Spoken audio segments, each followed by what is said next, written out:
wetutuukidde Ssenyi ku mwalo ng'abadduukirizi bamaze okuggyayo abagudde mu nnyanja era twogeddeko n'abo abasimattuse ne batubuulira ebibaddewo. Badde ngenda Luwero eyo gye nkolera naye tuuse Kinala ky'e Luwero kikoze eki nga yingini zaafudde then Katonda ngamba kaninye wano essamba engeri gye ndi mbaddemu n'abatuuze bange abadde baagala okukola kyokumanya ngendeko ewaabwe bakyalireko naye ndabiddawo nga yingini ekutta omuliro.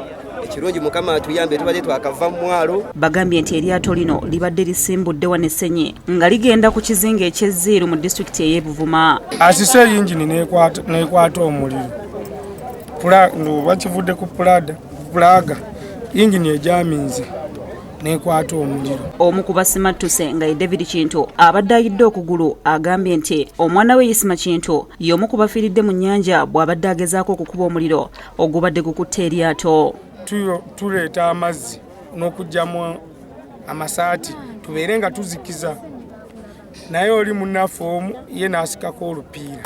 Afudde abadde omulenzi wa myaka 6 n'ekitundu, mwana mulenzi abadde ayitibwa Isima Kintu. Abalala nabo bannyonnyodde embeera nga bw'ebadde kyokka nga balumiriza abadde avuga eryato Ashraf Kizito abadde amanyiddwa ennyo nga Ttone naye afiiridde mu kabenje kano nti takosezza bukugu bw'abadde alina kukozesa okubataasa.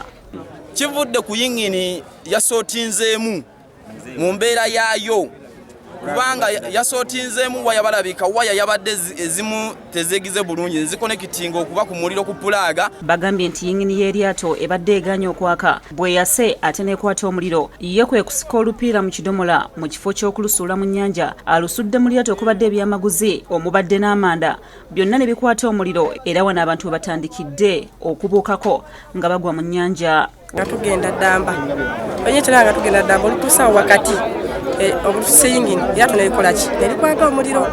Abadde avuga ne bamugamba kwata tanko gisuule mu mazzi ye olukuta tanka n'agisuula mu bantu gye tubadde tukoze eki tutudde zeolabye omuliro nga gujjayo gye ndi yobuuka nenkola ki nenkwa mu mazzi. Waliwo n'abatuuze abasabye gavumenti okubaterawo eryato ku mwalo nga lyo omulimu gwalyo gwakwaŋŋanga bibambanga bino kubasigwe mulundi ogusoose eryato okukwata omuliro. Ambe etekewo nga buzibu nga oba butuse ku mazzi bwe butyo yanguweko okujja otuyamba kubanga abatuze balajanye wano eno wonna wonna nga teri kivaayo kutaasa.